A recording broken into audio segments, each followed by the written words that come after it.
After months of work in the garden, June brings some of the most rewarding harvests of the year here in the low desert. I'll show you what I'm harvesting from the beds we planted back in March to the Three Sisters garden, and give you updates from my small space gardens too. It's hot, it's dry, and that makes planting trickier. But I'll show you what you can plant in June and share tips to help your garden keep growing even in the heat. I'm Angela from Growing in the Garden. My garden's in Mesa, Arizona. I want to help you succeed even if you're gardening in tough conditions. Let's start with the fun part, harvesting. This is the reward for all our hard work over the last few months. It's been a few months since we planted this one together. Time for a check-in. These are Juliet tomatoes. So you get lots of tomatoes, and they're a little bit bigger than those cherry tomatoes. Rats have been eating the squash, but look at this tomato. I set traps and caught 2 earlier this week. If your tomatoes are taking a long time or pests are an issue, you can harvest them when they get the first flush of color and bring them inside. This might be the last harvest from these beans and edamame, but they have done great. I'm clearing them out to make room for cucumbers and cantaloupe that are starting to climb. Looks like I let this one get a little bit too big. They grow so fast. Got our first cucumber. That's also getting a little big. When it starts to get yellow like that, shows you're a little bit past the ideal time to harvest. Cantaloupe starting to form on this trellis, and once I clear out these beans, there will be more room for everything in here. Overall, this bed has done pretty well. Got lots of harvest, tomatoes, squash, and beans. Now we're gonna let the cucumbers and cantaloupe kind of take over this bed. Over here, the itoy onions are ready to harvest, and the tomatillos are starting to produce. Let's get the ones that are ready. This bed also has strawberries, but the birds were just merciless with them this year, and I hardly got any strawberries. It's pretty disappointing, but these itoy onions look great. I like to harvest them when the stems have died back and the bulbs are fully formed. So I can use these, and I can also save these, and each bulb will become lots and lots of itoy onions. So all of this is from just one itoy onion. Makes that huge clump of just lots of onions. Look at all those. These are tough onions. They'll grow almost anywhere, but more water, more sunlight, you get lots of bulbs. These were tucked in a corner with no water, probably completely shaded. So they still formed bulbs, but there's a big difference in the size of the harvest. So when tomatillos are ready, they will fall into your hand pretty easily. I always check the ground too. So they're gonna just fill these papery husks. Oh, look, our little friend got some of this too. Darn it. I'll let the rest of these ripen a little bit longer. I like to get them when they're nice and ripe. All right, I think that's everything here in this side yard garden. Let's go check out some of the other beds. Ground cherries are in the same family as tomatillos, so I like to harvest them once they fall to the ground. And if you can keep this plant alive over the summer, it's gonna come back again strong in the fall, and you're gonna get an even bigger harvest. The more yellow they get, the sweeter they are. So make sure they drop, and you can even leave them on the counter for a few days and that will sweeten them up, but they're so good. Nice sweet flavor, really fun to grow. It's fun to have something that people can come out and eat that tastes good. The plants can get kind of unruly. They like to grow really wide. I like to have them go up on the trellis so that they can be contained a little bit more, because the branches are also really brittle, but super easy to grow, really fun fruit. We've had a mild spring, so it's been a great year for cucumbers. These are regular cucumbers, not Armenian, and the flavor is still pretty good. There's a bunch on here, and a couple I've left a little too long, but I'm gonna get these all harvested. This one's still growing. I'm gonna leave this one just a little bit longer. The best flavor, I think, is from a little bit smaller cucumbers. My favorite time to harvest is when they're about this size. This is getting a little bit big. The seeds will be a little larger. This looks like a cucumber, but this is actually cantaloupe starting to climb, and no fruit ready yet on that. We'll see how long these continue to produce. If we have mild temperatures, the taste will still be good. Once it gets hot, I definitely prefer the taste of Armenian cucumbers. They don't get bitter. The celery in my garden is long gone, but lovage has a similar flavor to celery, and it lasts a little bit longer into the heat. It doesn't like our hot summers, but it loves the temperatures right now. I'm gonna harvest quite a bit of this and preserve it. You can freeze it in ice cubes and it'll add that celery flavor to everything, but you just need a little bit. It's one of those crops that the more you cut, the more will grow. You can really smell the strong celery flavor. I like to put it in a little bit of water to keep it fresh until I'm ready to preserve it. The peppers have been pretty slow this year, I think because it has been more mild. So this looks like sun scald on this one, but it's easy to just cut around that. These are Carmen peppers, which I love, and they're getting nice and big, but I like the flavor a lot better when they get nice and red. So I'm gonna leave these on the plant. So I've got purple peppers here and in the green stalk. And when we take a look at the green stalk later, you're gonna see the difference in size of these in-bed plants and the difference in the size of the peppers compared to that green stalk. There's just a lot more soil here in the beds. So a little bit of sun scald on that one too. This is my first time growing shallots successfully. In the past, I've grown from bulbs and they did not grow well. I started these indoors from seed and they've been really successful. It's not as easy to tell with shallots when they're ready to harvest. I don't think these are quite ready because you're supposed to wait until the tops kind of yellow and die back, but they're not gonna flop over as dramatically as onions. I'm gonna give these a little bit longer, but when it gets hot, I'll definitely come out and get these pulled. So this one's starting to tighten a little bit. I think they'll be ready pretty soon. This is the last of the onion harvest in this area. They're definitely ready. Those tops flopped over and they're starting to dry back. It's been a little cooler, so I've let them cure in the beds a little longer than I normally do. The peaches are finishing up, getting the last few peaches off the tree. The birds are definitely enjoying these last few. I will feed the rest of what's left of these to my chickens. Good morning. Okay, here you go. Fed them lots of overgrown squash yesterday. I had some huge squash from when we were on vacation, and it looks like they finished most of it. This whiskey barrel is a bit of an experiment. There's a variety on deck sweet corn that is a container corn variety, and I wanted to give it a try. And I'm also growing some cucumbers up this trellis. So I've harvested lots of cucumbers. I think there's a couple more in here, and the corn's ready. So let's get it harvested. So there's another cucumber was hiding. So this one got a little bit big. It starts to get yellow like that. Let's take a peek at this. Oh, it looks pretty good. Definitely ready. Need to get this inside and eat it. Looks like I waited a little bit too long. This could have been picked a few days ago, but I think it'll still be good. So not too bad. A few stalks of corn. We got several ears. Looks like the pollination was actually pretty good, which is what you worry about when you only have a little bit of corn. Let's check how the pollination was. Okay, this one, look at all that. Each of these tassels is connected to one of the kernels, and if they don't get pollinated, then you have missing kernels. But overall, this pollinated really well. This one feels like it didn't do quite as well. Let's see. Yeah, a little bit smaller. Not quite as even as pollination on this one. Not too bad to harvest fresh corn from a container. Overall, I'm happy with how this went. Let's go check these small space gardens and see how they're doing. So here's the green stalks. The basil is loving the green stalk. I've been keeping it cut back and harvesting. Gonna harvest a bunch more today. Harvested beans. Those, I was waiting for these to get bigger. They haven't gotten a lot bigger. And let's see what else we've got going here. So we've got a cantaloupe formed here, but it's already starting to get netting, which is a sign that it's getting ready, which I don't want it to be ready yet because it's so small. So that's a little concerning. It will be a really tasty, teeny cantaloupe, but the flowers are happy.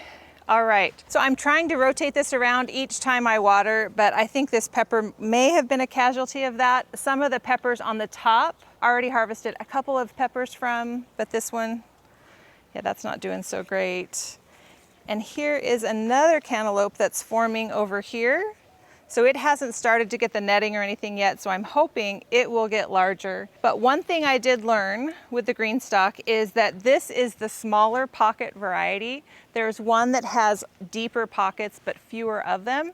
And so that may have been a better choice for some of these crops like cantaloupe and peppers.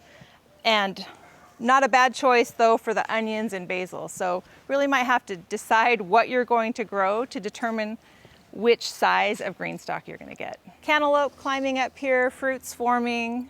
We'll see how they do. It's a fun experiment.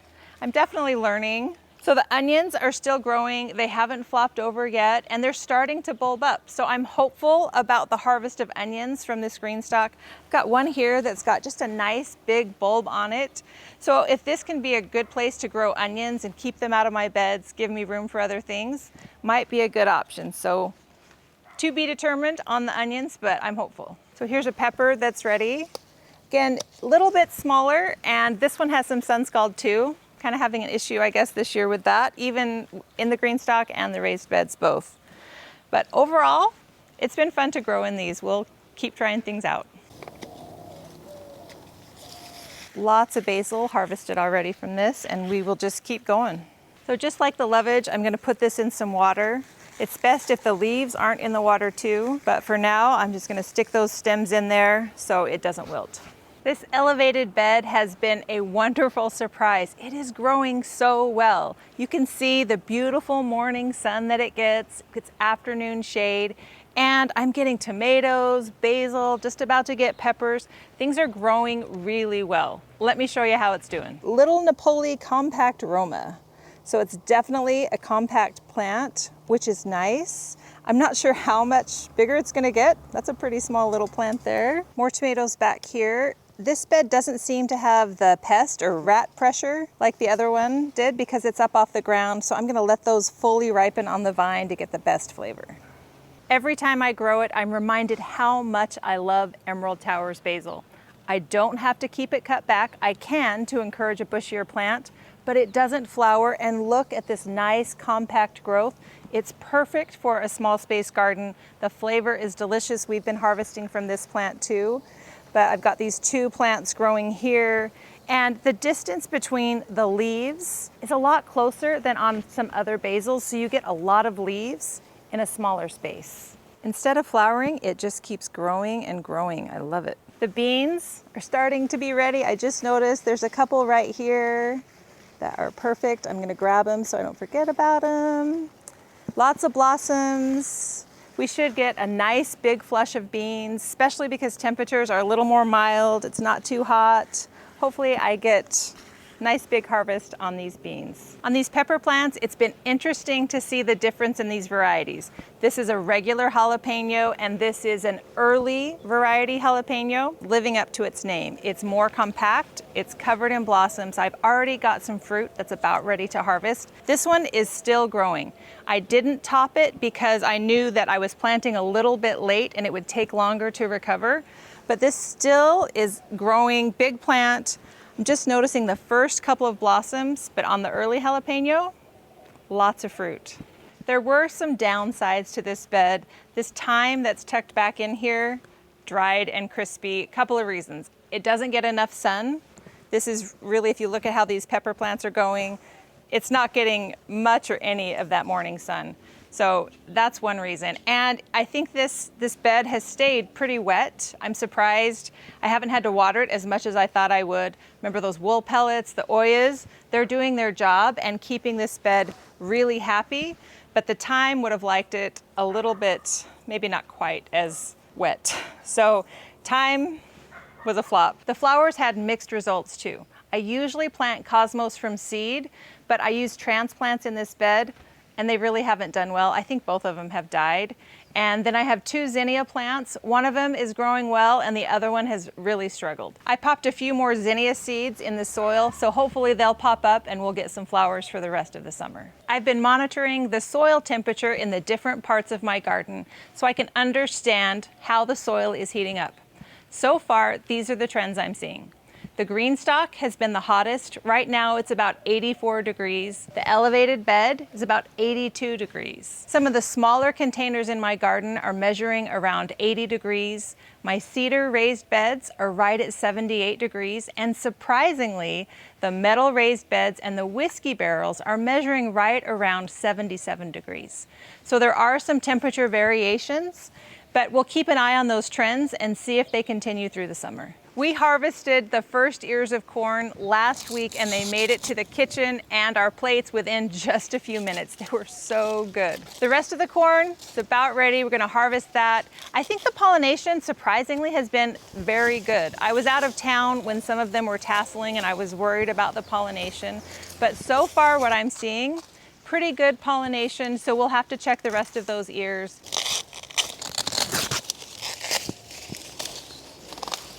Feels like this one did not get pollinated very well. Let's take a look. Most of them feel really nice and heavy and full. Yeah, this is another one that didn't get great pollination. It's amazing that each one of these has to get pollen from the tassels on it in order to produce. Kind of disappointing ear, but overall, really good pollination. I'm growing butternut squash in this bed and there's some that's ready to harvest, and I've harvested lots of summer squash out of the other bed throughout the last several weeks. So there's a couple of these butternut squash that are ready. Get that harvested. I made the mistake a couple of years ago as it got hot. I left butternut squash on the vine too long and it just split in the heat. So once you really can't pierce it very well with your finger and before it gets really hot, it's time to harvest. Most of these I'm gonna let go longer, but I'm gonna go ahead and get this one harvested.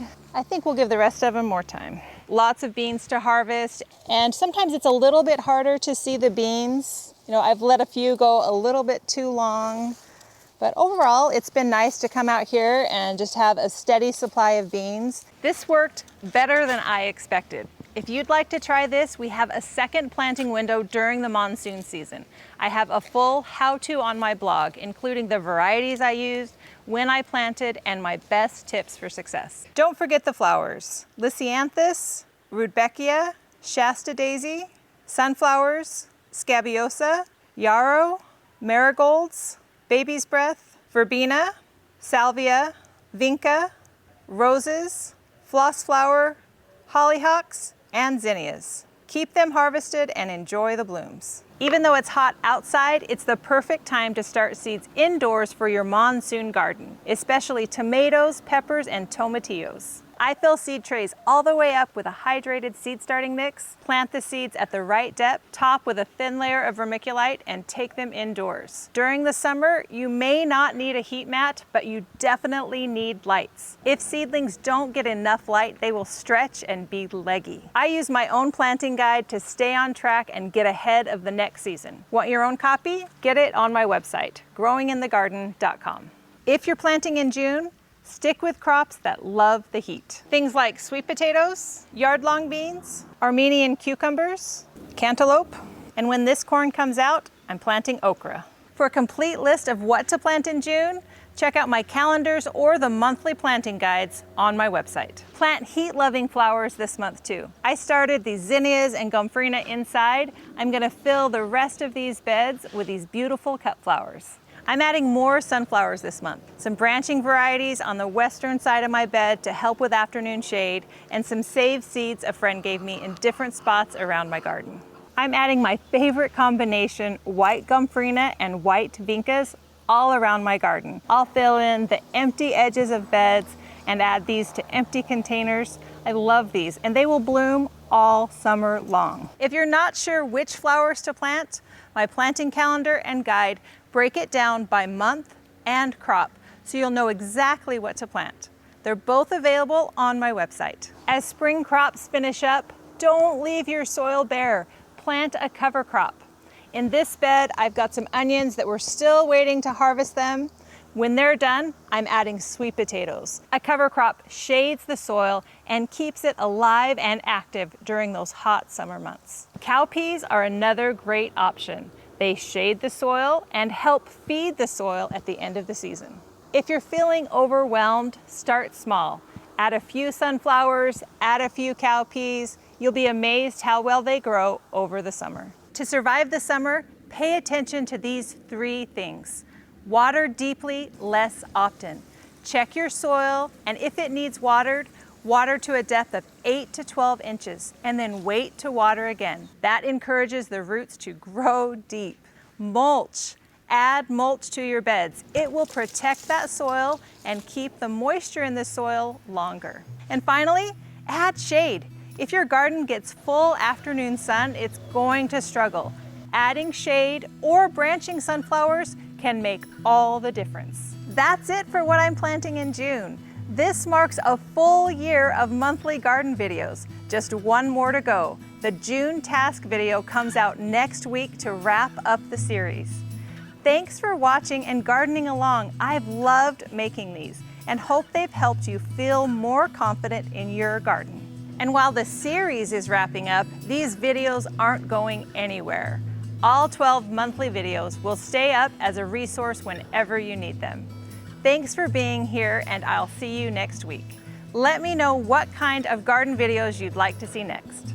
Want a thriving desert garden? Join my monthly online classes, live or on replay, and get instant access to past classes and journals. Bring your questions and let's grow together in Growing in the Garden Academy.